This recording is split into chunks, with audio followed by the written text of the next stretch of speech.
خواتین و حضرات، صحت مند زندگی گزارنے کے لیے نیند بہت ضروری ہوتی ہے۔ یہ نہ صرف آپ کے مزاج پر خوشگوار اثرات ڈالتی ہے بلکہ آنکھوں کے گرد سیاہ حلقے بھی پیدا نہیں ہونے دیتی۔ اگر آپ بھی نیند کی کمی کا شکار ہیں تو پریشان ہونے کی ضرورت نہیں، یہ گھریلو علاج آپ کے لیے بہت زیادہ معاون ثابت ہوگا۔ نمبر 1، خشخاش کا تیل۔ خشخاش کا تیل کن پٹی پر ملنے سے جلد نیند آ جاتی ہے۔ نمبر 2، بادام۔ بادام مگنیشیم سے بھرپور خشک میوہ ہے۔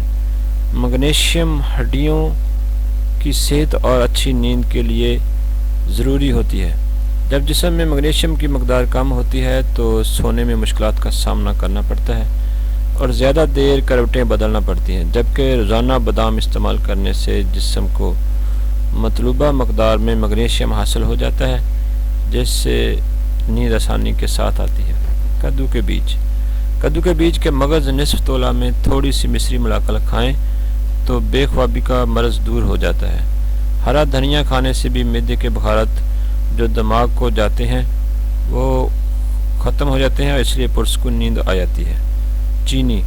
چینی کے استعمال سے انسولین اور بلڈ شوگر میں قدرتی طور پر اضافہ ہوتا ہے، جس کی وجہ سے کم وقت میں سونے میں مدد ملتی ہے۔ تاہم ذیابیطس کے مریض چینی کو اپنے معالج کے استعمال کے مطابق استعمال کریں۔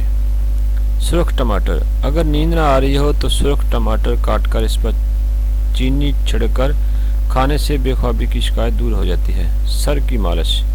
بعض اوقات سر میں خشکی ہونے کی وجہ سے نیند نہیں آتی، ایسے میں سر کی مالش کرنا بہت ضروری اور مفید ہے۔ مالش کرنے کے بعد سکون محسوس ہوگا اور نیند آ جائے گی۔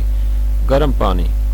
گرم پانی میں نمک ملا کر سونے سے قبل چند منٹ تک پاؤں کو اس میں ڈبوئے رکھیں تو اس سے بھی پرسکون نیند آ جاتی ہے۔ تو دوستو، ڈپریشن سے بچنا ہے، ٹینشن سے بچنا ہے تو ان چھوٹی چھوٹی ٹپس کو استعمال کریں تو انشاءاللہ زبردست آپ کو اس کا رزلٹ ملے گا۔ اگر یہ ویڈیو آپ کو اچھی لگے تو پھر ہمارے چینل کو سبسکرائب کیجیے۔ اللہ حافظ۔